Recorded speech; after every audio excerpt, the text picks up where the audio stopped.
Britain यानी एक ऐसा देश जिसके बारे में कहा जाता था कि उसका सूरज कभी नहीं डूबता।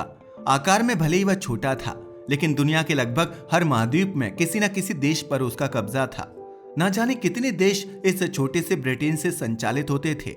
ऐसा ही एक देश था कनाडा, जो आज दुनिया का दूसरा सबसे बड़ा देश है। मगर 1867 से पहले नक्शे पर उसकी कोई अलग पहचान नहीं थी। वह केवल ब्रिटेन की एक कॉलोनी था। फिर आया जून 1867 का वह ऐतिहासिक दिन, जब ब्रिटिश पार्लियामेंट ने ब्रिटिश नॉर्थ अमेरिका एक्ट पास किया और नॉर्थ अमेरिका के एक महत्वपूर्ण देश की नींव रखी गई। कॉलोनियल प्रोविंसेस अब एक सेल्फ गवर्निंग डोमिनियन बन चुके थे। आखिरकार 1 जुलाई 1867 को कनाडा आधिकारिक रूप से स्थापित हुआ।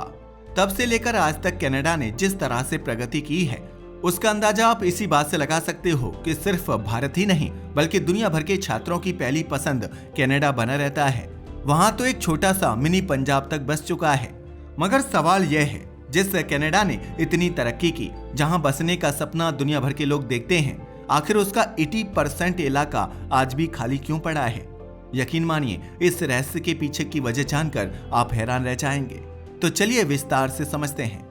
कनाडा की बात की जाए तो यह सिर्फ अर्थव्यवस्था के मामले में ही नहीं बल्कि कई क्षेत्रों में आगे है। यह दुनिया की चौथी सबसे बेहतरीन एजुकेशन कंट्री मानी जाती है, दूसरी सबसे ट्रांसपेरेंट कंट्री है और दुनिया के सबसे अच्छे देशों में तीसरे स्थान पर रखी जाती है। यही नहीं, जीडीपी के मामले में भी कनाडा दुनिया की 9वीं सबसे बड़ी अर्थव्यवस्था है। मगर इतनी सारी खूबियां होने के बावजूद कनाडा का 80% एरिया खाली पड़ा हुआ है। कनाडा को देखो तो यह लैंड वाइज बहुत बड़ा देश है। हालांकि ग्लोबल पॉलिटिक्स में इसकी ज्यादा इंपॉर्टेंस नहीं है, क्योंकि यह ऐसे मामलों से खुद को दूर ही रखता है। मगर भले ही ग्लोबल पॉलिटिक्स में कनाडा को भाव ना दी जाती हो, मगर एरिया और लैंडमास में यह बहुत आगे है।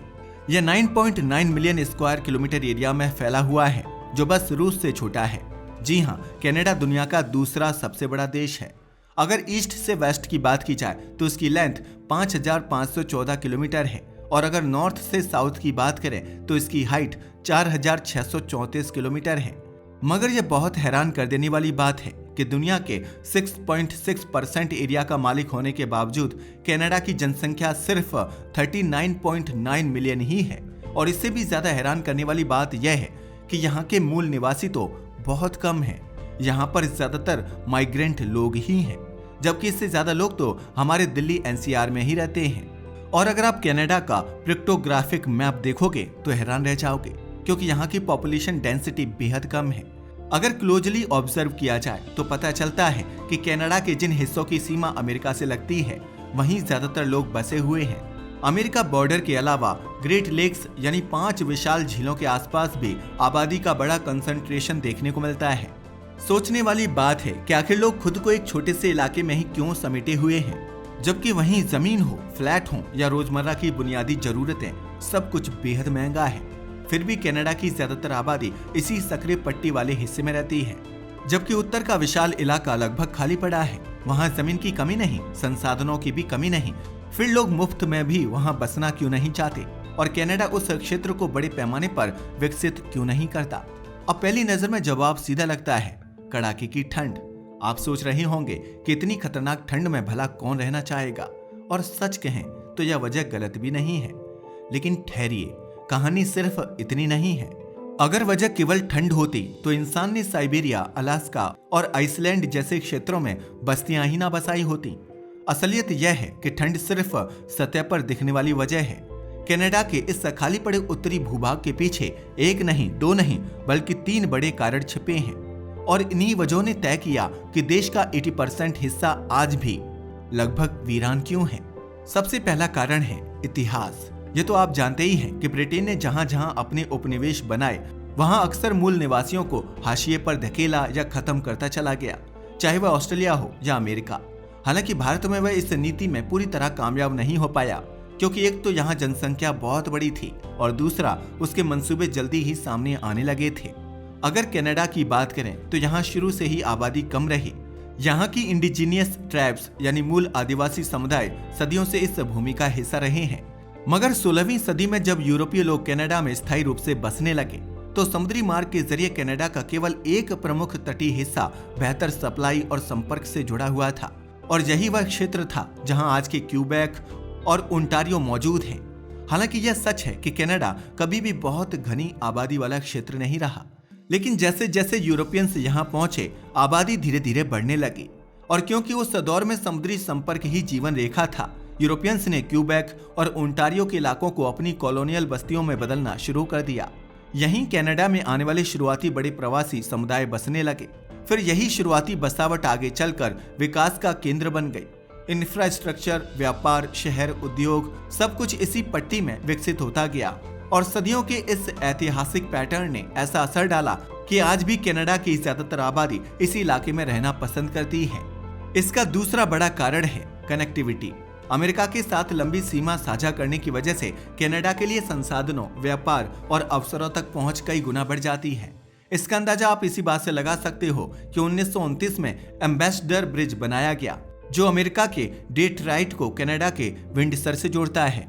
और इसी रूट के जरिए बड़ी संख्या में लोग इंटर कंट्री जॉब और व्यापार से जुड़े हुए हैं। ऐसा इसलिए भी है क्योंकि कई मामलों में कनाडा अमेरिका की तुलना में रहने के लिए सस्ता पड़ता है, चाहे घर हो या दूसरी बुनियादी चीजें। यही वजह है कि बहुत से लोग खासकर बॉर्डर के आसपास ऐसी जगह बसना पसंद करते हैं जहां दोनों देशों तक पहुंच आसान बनी रहे। इससे उन्हें अमेरिका की हाई पेइंग जॉब्स का फायदा मिलता है, जबकि रहने खाने का खर्च कनाडा में अपेक्षाकृत कम रहता है। कई लोग बॉर्डर पार काम करते हैं और फिर रोज अपने घर लौट आते हैं। और यही मॉडल सिर्फ नौकरियों तक सीमित नहीं है। इस तरह लोग दोनों देशों की अर्थव्यवस्थाओं से जुड़े रहकर व्यापार, निवेश और कई अवसरों का लाभ उठा पाते हैं। यही वजह है कि अमेरिका से सटी या पतली सी पट्टी केवल आबादी का केंद्र नहीं बनी, बल्कि कनाडा के सबसे विकसित हिस्सों में बदल गई। और तीसरा रीजन है कनाडा शील्ड। कनाडा शील्ड, अब ये क्या होता है? वेल, इसकी बात की जाए तो ये नॉर्थ का हिस्सा है। दरअसल अगर कनाडा के नॉर्थ ईस्टर्न एरिया को देखें तो उसमें आपको छोटे छोटे फ्रेगमेंट यानी टुकड़े दिखाई देते हैं। दरअसल उन्हें और नॉर्थ के बड़े जमीनी हिस्से को मिलाकर कलेक्टिवली जियोग्राफी की भाषा में कनाडा शील्ड कहा जाता है। अगर इस क्षेत्र की बात करें तो यहाँ खेती लगभग असंभव है। जमीन चट्टानी है, मिट्टी पतली है और बड़े पैमाने पर कृषि के लिए अनुकूल नहीं। साथ ही यहाँ इंडस्ट्री भी सीमित है। और जब ना खेती हो ना उद्योग तो आजीविका का स्थायी साधन बने भी तो कैसे? कोई इंसान वहां क्यों बसे जहां कमाने का जरिया ही ना हो? जहां लाइवलीहुड नहीं होती वहां आबादी भी नहीं टिकती। और अब आता है सबसे निर्णायक पहलू, एक्सट्रीम क्लाइमेट। दरअसल अगर कनाडा के कैपिटल एरिया की बात की जाए तो यहाँ का मौसम बहुत ही ज्यादा एक्सट्रीम है, जहाँ साल के अधिकतम समय में टेम्परेचर -5 से -20 डिग्री सेल्सियस के बीच रहता है। तो वहां पर कोई कैसे सरवाइव करेगा? हालांकि टूरिज्म के लिए यह इलाका काफी मशहूर है। साल भर ऐसा ही मौसम रहने की वजह से पर्यटक यहाँ आते रहते हैं। लेकिन आप खुद सोचिए, जहाँ पूरे 365 दिन इतनी कठोर परिस्थितियां हों, वहाँ स्थायी रूप से कौन बसना चाहेगा? यही कारण है कि यहाँ बड़े पैमाने पर सेटलमेंट विकसित नहीं हो पाए। यहाँ मुख्य रूप से वही लोग रहते हैं जिनकी आजीविका पर्यटन से जुड़ी हुई है।